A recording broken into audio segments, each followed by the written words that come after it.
Friends, I am back. मैं फिर से वापस आई हूँ कहानी कुछ छूट रहा है का अंतिम और भाग 3 लेकर। तो चलिए सुनते हैं कहानी कुछ छूट रहा है अंतिम भाग। मैंने उनमें से एक लड़के को मारने के लिए हाथ उठाया ही था कि वो लड़की दौड़ते हुए मेरे पास आई और मेरे हाथ को पकड़ते हुए कहा, प्लीज इन्हें मत मारिए। वो 2 लड़के जो भाग गए मुझे तंग कर रहे थे, छेड़ रहे थे। इन्होंने तो मेरी मदद की है। मुझे मेरी आंखों और कानों पर विश्वास ही नहीं आ रहा था। तभी उनमें से एक ने कहा, दीदी आप आ गई, वरना वो बच के नहीं जा पाते हमारे हाथों से। दीदी?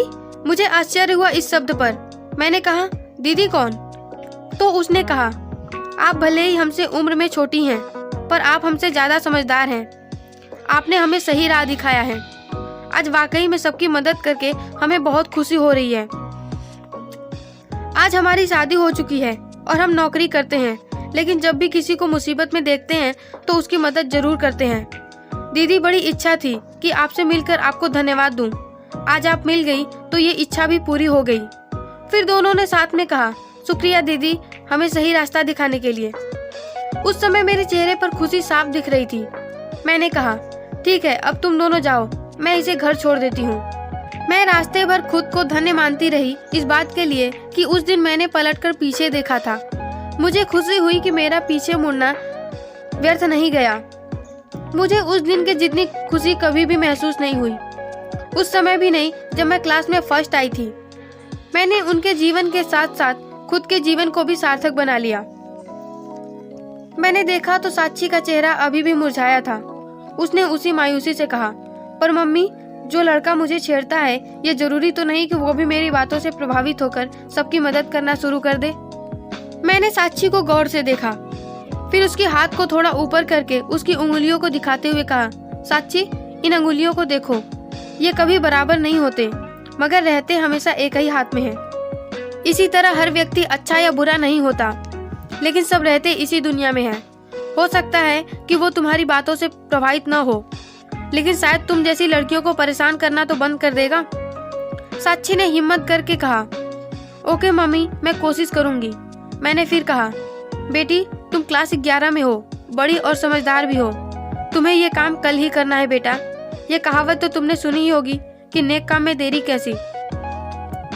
अगर तुम कल ही ये काम करोगी तो उसका मन बढ़ने से रुक जाएगा, क्योंकि जब कोई व्यक्ति गलत काम करता है और हम उसे रोकते नहीं हैं, तो जैसे उसे छूट मिल जाती है उस काम को करने के लिए, और तुम्हारी वजह से कई लड़कियां परेशान होने से बच जाएंगी।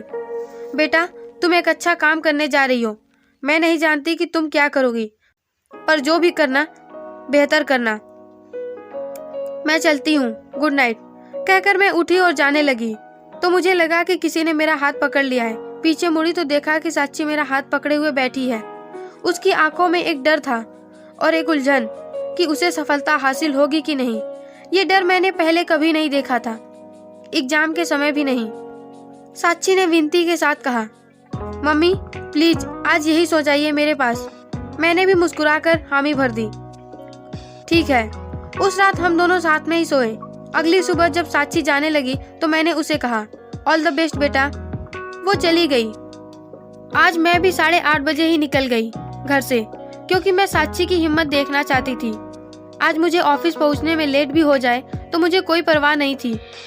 मैं उत्साहित भी थी और उलझन में भी थी कि पता नहीं साक्षी मेरी बात मानेगी या नहीं।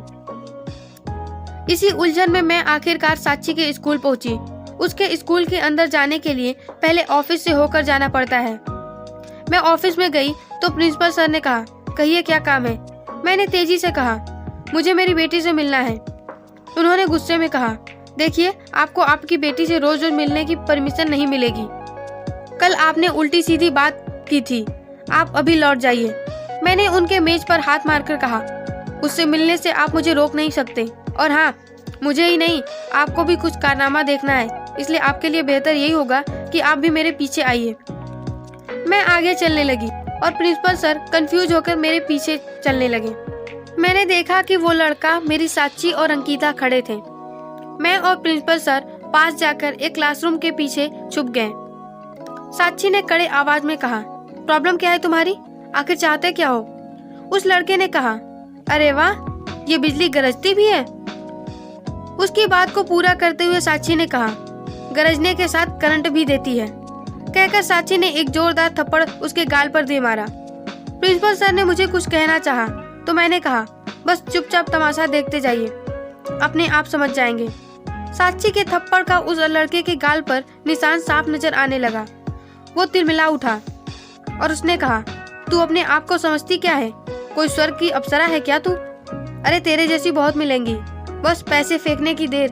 साक्षी ने उसकी बात काटकर कहा, स्वर्ग की अप्सरा हो या कोई बदसूरत, पर अपनी सम्मान और प्रतिष्ठा सबको प्यारी होती है।